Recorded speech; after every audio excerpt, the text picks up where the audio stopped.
Welcome to the Bioinformatics Lab podcast. I'm your host, Andrew Page from Hygiene, and I'm joined today at the London School of Hygiene and Tropical Medicine with Ozan Gundogdu from LSHTM, is that how you call it? Yeah. London School of Hygiene and Tropical Medicine. Whatever.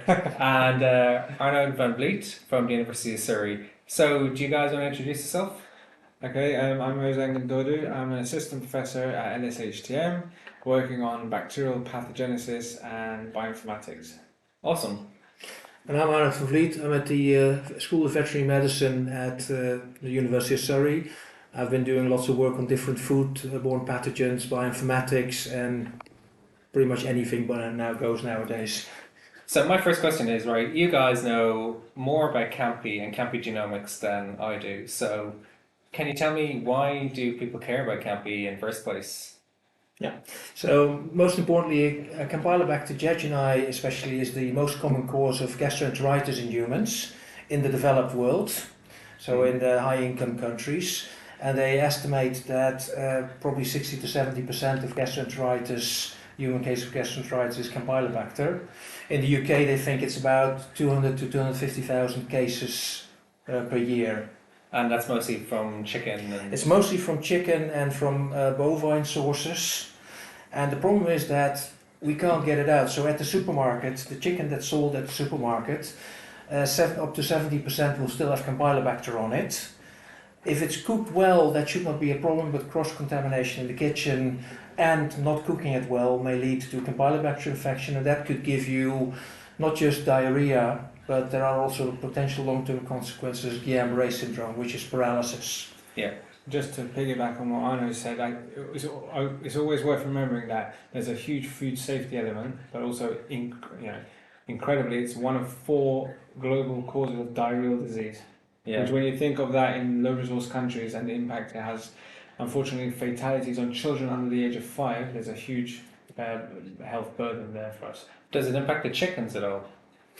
Not really, although there is a lot of debate whether it's commensal or a pathogen, or an opportunistic pathogen mostly in chickens. So there are people on one and the other side, as we usually polarize. But mostly, if you would see a chicken which has a lot of Campylobacter, which could easily be 10 to the 11th CFU colony-forming units per gram of fecal matter, and one which is completely Campylobacter free, you'll normally won't see any difference on the outside. So you won't be able to say which chicken is full of Campylobacter and which one isn't. But there is an immune response against Campylobacter, which suggests that there is something happening. So, if you look in databases, there's a huge amount of Campylobacter sequences out there. Do we need to sequence any more, or is it just a case of looking into that data in a bit more detail? Well, what we have is we have a great resource that in Oxfordshire, every Campylobacter that gets isolated gets sent to the University of Oxford and gets sequenced. And then to Quadrum. And then into Quadrum and so on. That means that we have an enormous amount of human isolates, which is an end host of Campylobacter, not the natural host. Yeah. And most of them will be from chicken or from bovine sources. The problem is we don't know what else is out there, because there's a lot of potential other animals and environmental isolates that are not sequenced because nobody's looking for them. So it's just selection bias is huge. There's a strong selection bias. Mostly it's agricultural, even Campylobacter coli, which is the second most important one in food safety.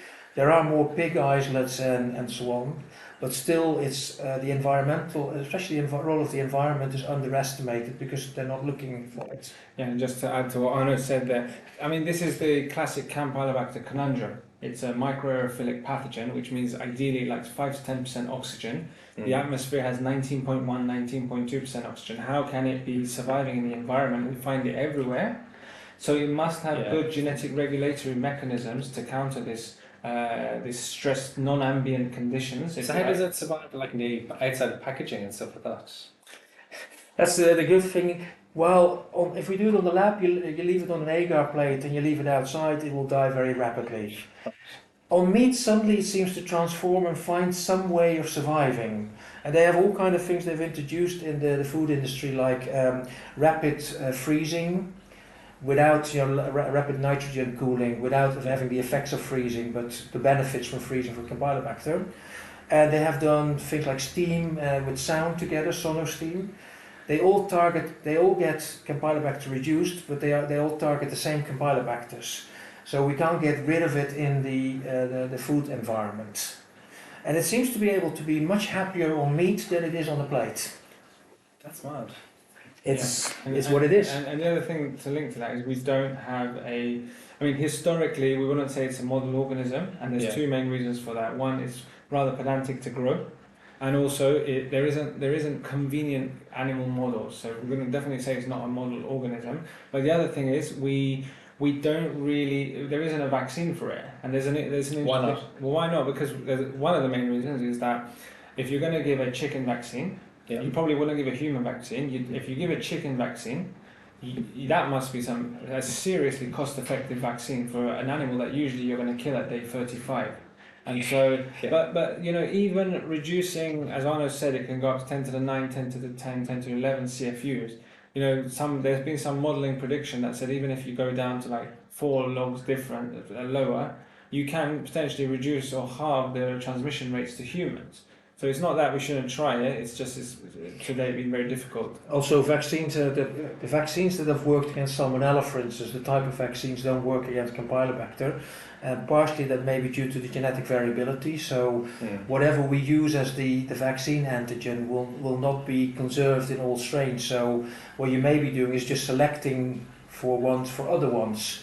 So the major types may be targeted, and there's a good example in Streptococcus pneumoniae, where they have the vaccine against the 7 most common serovars. And yes, those are reduced if you use the vaccine, but you get something else taking over the space that has been vacated. And that could be either other streptococci or things like Moraxella, Haemophilus and so on. And then sometimes it's better the devil you know. True, although when they brought in those vaccines, they were selected for particular regions of the world, and then other regions of the world had different things circulating, and that didn't necessarily work in the same way. It has helped, and so for Salmonella it has helped as well, especially the vaccine against Salmonella enteritidis. But then you target a very specific serotype of Salmonella in eggs and everything, and in layers, so you reduce it there. So we still don't have that point where we should really target Campylobacter, because we still don't fully understand why it's so good at what it's doing. So you've done a lot of Campy Genomics and Campy Pangenomics and things like that, so you probably know a little bit more about what the pangenome is like. So what can you tell from it, and is it useful in any way? Like, I have a personal interest in pangenomes. The pangenome is really useful, especially if you compare it to the genetic variability, but somehow there don't seem to be really factors that really specify, for instance, whether it's more bovine or more chicken. We do know that certain sequence types, MLST sequence types, either go into chickens or go into bovines. But if you then look at the pangenomes, there isn't like a single factor or a few factors that dominate. So it could be things like that it may be serovars and we don't understand the genetics of serotyping well enough. It could be the capsule, and because there's so much variation you don't get the same genes coming out. So do plasmids moving around? Yes, but again, plasmids don't seem to be the answer to it. There's several plasmids. They may have some antibiotic resistance, but they don't answer the question why some of them are better than others. And what about, like, say, type 6 secretion systems? As I mentioned, because of Campylobacter not being classified as a model organism and the impact on public health, it was one of the first bacterial genomes to be sequenced in 1999-2000. And actually then we found that unlike classic enteric pathogens, it doesn't have a type 3 secretion system. It has a capsule, which was debated hotly just before that genome sequence came out. And so more recently, some isolates have been found to have, for example, a type 6 secretion system, which essentially is a gun that fires bullets, toxins, effectors, which can damage other bacteria. So it's involved in niche adaptation, but also can potentially damage host cells or even be involved in survival. Now, the characterization of the type 6 is behind other classic enteric pathogens and classic model organisms that have the type 6. But we're starting to learn more and more about the function of the type 6, the functions plural, in terms of Campylobacter. So what actually causes the disease in humans from Campy? Well, that's a bit difficult to say. We know that one of the differences between people in high-income countries versus lower middle-income countries, the people in high-income countries don't get exposed to Campylobacter very often. Yeah. Even though we have a lot of number of cases, there may actually be clustering of certain people getting multiple infections. And so our immune system hasn't seen it before, or has not seen that strain before. So what you get then is our immune system overreacts, so that may be cause of the disease. In the lower middle income countries, you see, because people get multiple infections, you see some level of tolerance or milder disease.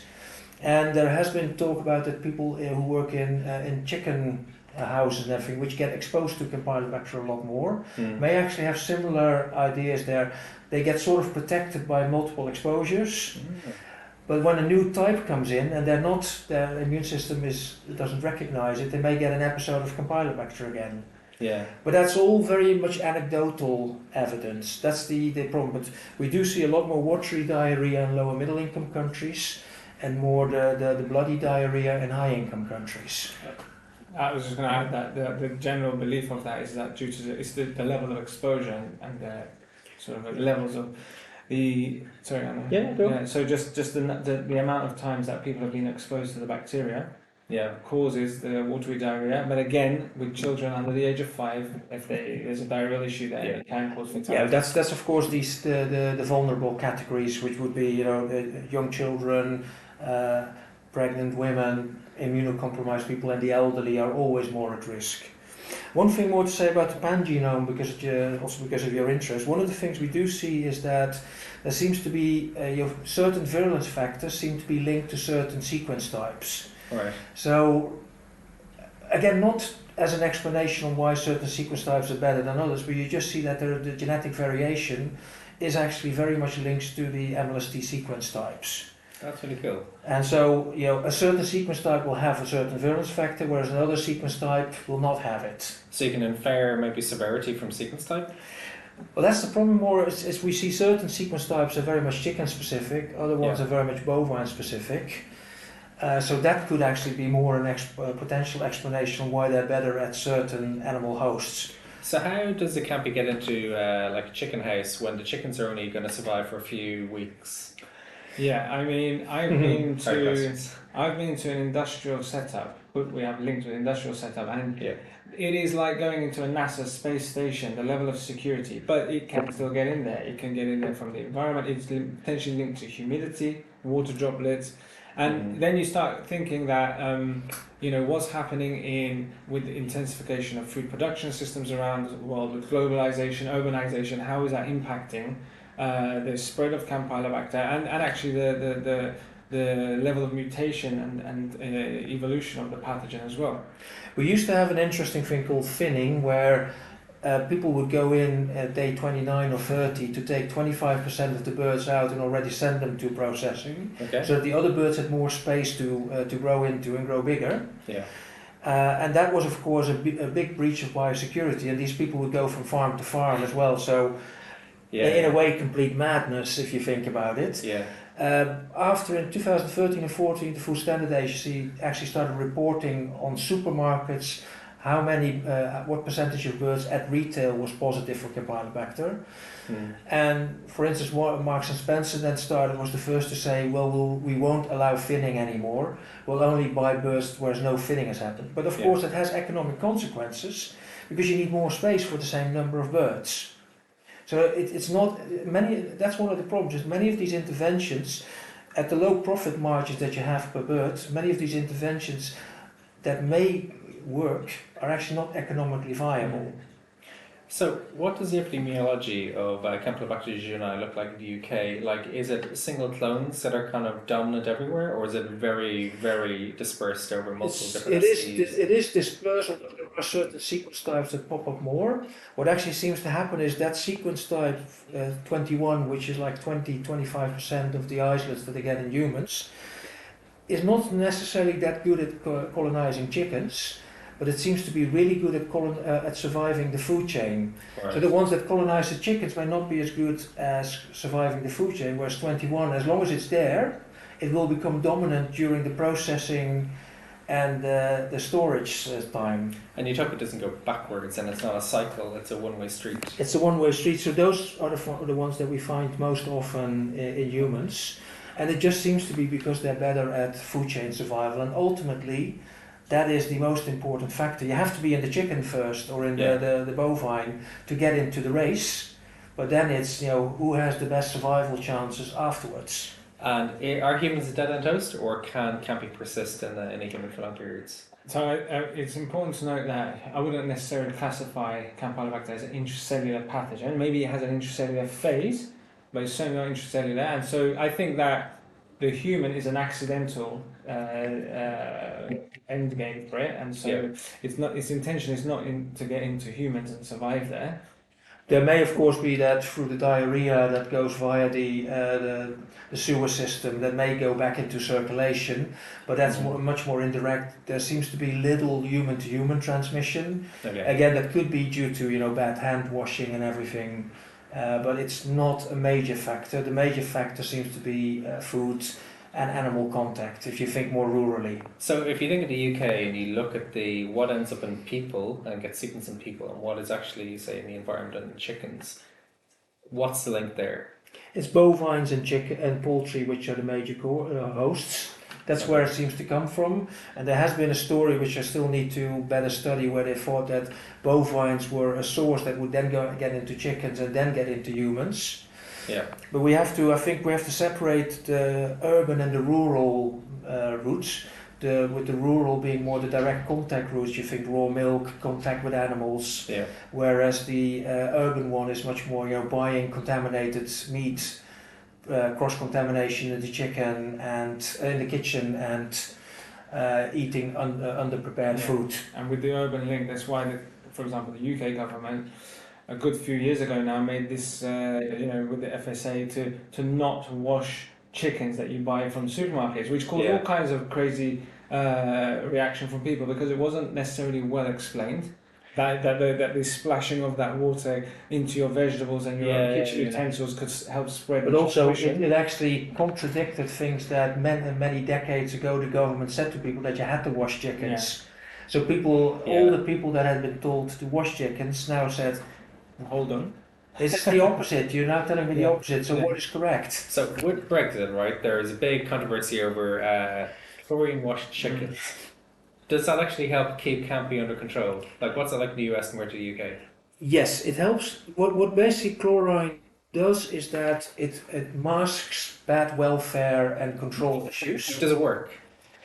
Only, but again, the same thing with the freezing and the steam, up to a certain level, but it doesn't get rid of it.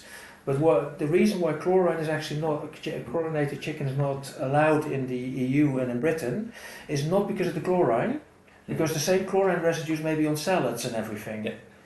It's basically because it's hiding welfare issues. What we say in the EU and in the UK is that they need to get to a certain level of Campylobacter without chlorine. So you do your best to do that. In the US, because they use chlorine, they have much worse welfare and other issues that are hidden by the chlorine. And we don't allow that. So the chlorine is a more complicated issue. And yes, it's involved in trade wars and everything. So it's much more than that. But in principle, yes, you do not want the conditions that they have over there here. Awesome. Any final words, Ozan? Final words. I mean, we've been studying, Arno studying Campylobacter longer than me, but certainly my feeling is that yes, we need to understand the pathogen more in the laboratory, the pathogenesis of it and virulence, determinants, virulence factors and so forth. But hand in hand with enteric pathogens, because they're intrinsically linked with animal hosts and animal food systems, there's a role for industry, there's a role for government policy and potentially vaccines. So I think to counter something like Campylobacter is really a holistic approach. I mean, I don't know what your I hate the word holistic, but basically yes, it's regulators, it's the consumer, it's the producers, it's the retailers, it's basically the whole industry, and everybody has to work together and all can contribute to making it safer. The problem is, of course, you can say to consumers, just cook it better and handle it better. But they would A, say it shouldn't be there in the first place, and they're justified, and B, it only treats the symptom, it doesn't treat the cause of the problem. And what we would really like is to reduce Campylobacter in chicken, because that would take away much of the pressure on the whole system. But we're fighting evolution. It has been there for millions of years probably, and we try to solve it in a few years. Absolutely, and it'll keep us busy for many years to come, I'm sure. Anyway, thank you very much for joining us on the Bioinformatics Lab podcast today, and I look forward to talking to you guys in the future. Thank you. Thank you.